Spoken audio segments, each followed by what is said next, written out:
दिल्ली में कोरोना के बढ़ते मामलों के बीच दिल्ली के मुख्यमंत्री अरविंद केजरीवाल ने आज एक प्रेस कॉन्फ्रेंस करके कहा है कि दिल्ली में कोरोना की स्थिति नियंत्रण में है। हालांकि में केस ज्यादा बढ़ रहे हैं लेकिन सीरियस केस नहीं है। लोगों को घबराने की बिल्कुल भी जरूरत नहीं है। दिल्ली सरकार हर संभव प्रयास कर रही है। केजरीवाल ने क्या कहा आप खुद सुनिए। टाइगर कमांड के लिए योगेश भारद्वाज की एक रिपोर्ट। सभी बुजुर्गों से मेरी हाथ जोड़ के अपील है,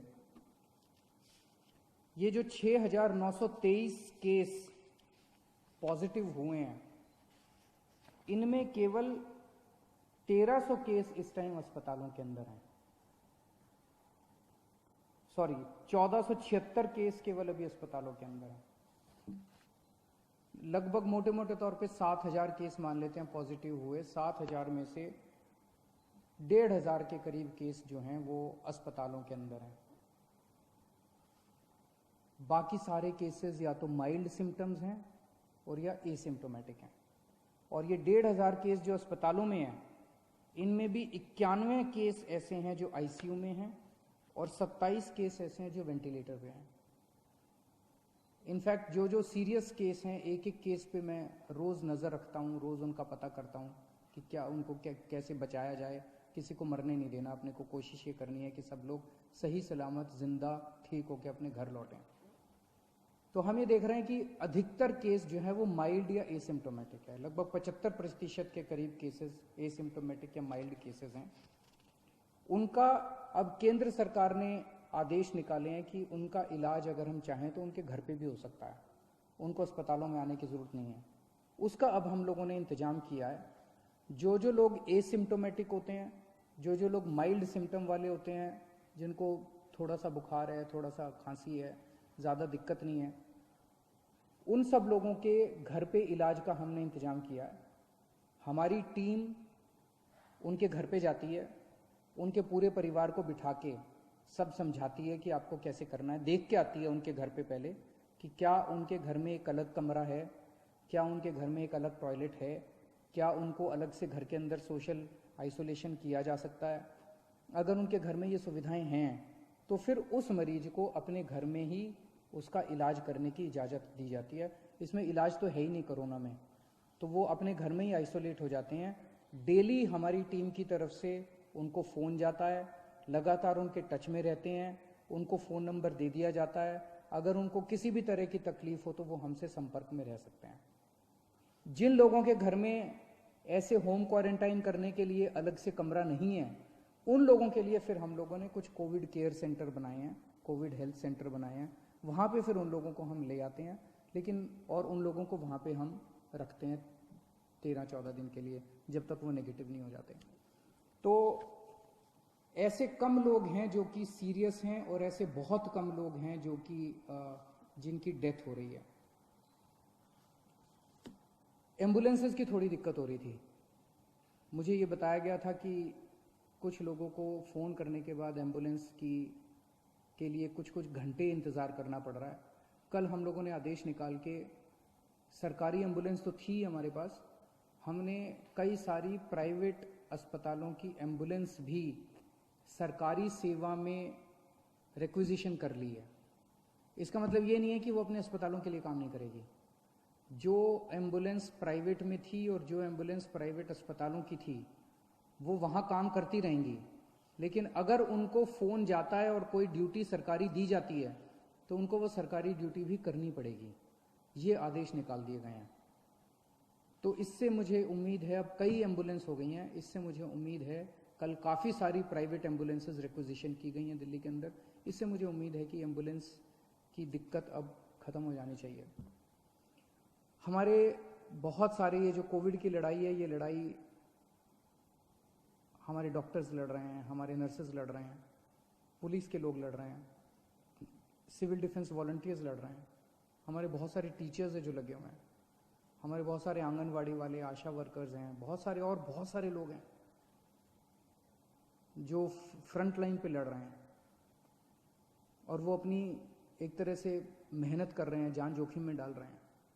हमारा फ़र्ज़ बनता है कि इनके लिए हम जो कुछ कर सकते हैं करें, और अभी तक कर भी रहे हैं हम लोग। दिल्ली सरकार उसके बारे में बहुत संवेदनशील है और समय समय पे जो भी हो सकता है हम करते हैं।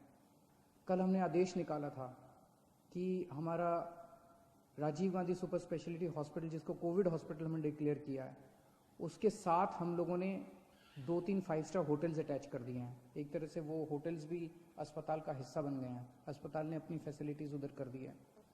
तो अगर कोई भी कोविड वॉरियर, कोई डॉक्टर, कोई नर्स, कोई टीचर, कोई सिविल डिफेंस वॉलंटियर, इस किस्म के हमारे लोग, अगर कोई भी कोविड वॉरियर बीमार पड़ता है, कोविड हो जाता है उसको, तो उसका इलाज करने के लिए हमने अच्छी व्यवस्था करने के लिए 5 स्टार होटल्स में उसकी व्यवस्था की है।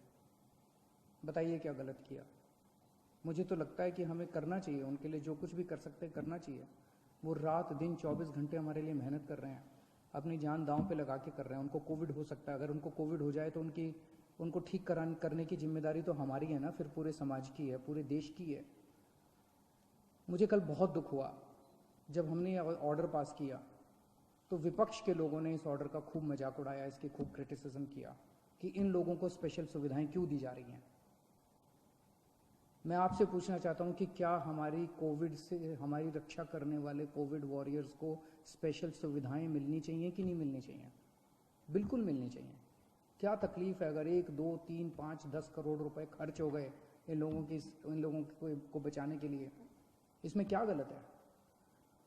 अगर हम 1 करोड़ रुपए कोविड से, अगर किसी भी कोरोना वॉरियर की डेथ होती है और अगर हम उसको 1 करोड़ रुपए दे दें, उसके परिवार को, उसको सम्मान राशि उसके परिवार को मरणोपरांत देते हैं, इसमें क्या दिक्कत है? अभी एक पुलिसमैन थे हमारे, अमित राणा जी, कुछ दिन पहले कोरोना की वजह से उनकी मौत हो गई। कोरोना से लड़ते लड़ते उनकी मौत हो गई। हमारी रक्षा कर रहे थे। उनके परिवार के लिए मैंने 1 करोड़ रुपए की सम्मान ऐलान किया, सम्मान राशि का ऐलान किया। इसमें विपक्ष को क्यों तकलीफ है? मेरा सबसे यही निवेदन है कि ये टाइम राजनीति करने का नहीं है। ये टाइम सबको मिलके कोरोना से बचने के लिए हम क्या कर सकते हैं, देश के लिए क्या कर सकते हैं, समाज के लिए क्या कर सकते हैं, लोगों के लिए क्या कर सकते हैं, ये समय ये सोचने का है। मेरी सबसे निवेदन है कि राजनीतिक बयानबाजी ना करें, एक दूसरे की मदद करें, सरकारों की मदद करें, समाज की मदद करें और एक दूसरे का साथ दें। मैं देख रहा हूं कि अभी भी मैं सोशल मीडिया पे देखता हूं, इधर उधर देखता हूं कि प्रवासी मजदूर अभी भी सड़कों के ऊपर बड़ी तादाद के अंदर एक जगह से दूसरी जगह जाने की कोशिश कर रहे हैं। और जब उनकी हालत देखते हैं, उनके मैं इंटरव्यूज़ पढ़ता हूं, उनके बयान पढ़ता हूं, कई दिनों तक चल रहे हैं, पैरों में छाले पड़ गए, कई दिनों तक कुछ भी नहीं खाया, घर से जो रोटियां लेके चले थे वो रोटियां ख़त्म हो गई हैं, रास्ते में कोई मदद करने वाला नहीं है। कई लोगों ने अपने कंधे के ऊपर अपने बच्चों को बिठाया होता है। एक आदमी देखा जो अपनी बूढ़ी माँ को अपने गोद में लेके पता नहीं कितने किलोमीटर चल चुका था। बहुत तकलीफ होती है। ऐसे लगता है जैसे पूरा का पूरा सिस्टम फेल हो गया, ऐसे लगता है कि हम सारी सरकारें जैसे फेल हो गई हैं। मेरी सब लोगों से निवेदन है, दिल्ली के रहने वाले सब लोगों से निवेदन है कि आपको बिल्कुल चिंता करने की ज़रूरत नहीं है। जो लोग दिल्ली में दूसरे राज्यों के ऐसे हैं जो फंसे हुए हैं और जो जाना चाहते हैं, हम उनका इंतज़ाम कर रहे हैं। अभी तक हमने आपके खाने और रहने का इंतज़ाम किया हुआ था। मेरी आपसे निवेदन है, पहला निवेदन तो यह, दिल्ली छोड़ के मत जाइए। बहुत जल्दी ये लॉकडाउन अंतहीन तो होगा नहीं, कभी ना कभी तो खुलेगा, जल्दी खुलेगा, सबको नौकरियां भी मिलेंगी, आपको भी नौकरी मिलेगी, सबको काम मिलेगा, सबको मजदूरी मिलेगी।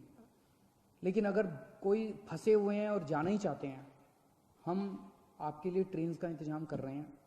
एक ट्रेन मध्य प्रदेश जा चुकी है, एक ट्रेन हमने बिहार भेजी, अभी और ट्रेन का इंतजाम कर रहे हैं। केंद्र सरकार से भी बात कर रहे हैं, दूसरे राज्यों की सरकारों से भी बात कर रहे हैं। थोड़े दिन इंतजाम कीजिए, लेकिन घर से ऐसे पैदल मत निकलिए, ये आपके लिए सुरक्षित नहीं है। कुछ लोगों की ट्रेन से कुचल के मौत हो गई, कुछ लोगों की सड़क हादसे में मौत हो गई, और इतने दिन पैदल चलना बिना खाए पिए, ये भी सही नहीं है। हम आपकी जिम्मेदारी लेते हैं, प्लीज़ आप इस तरह से मत निकलिए। हम आपके लिए इंतजाम कर रहे हैं, हम हैं आपका ख्याल रखने के लिए, विश्वास कीजिए। धन्यवाद।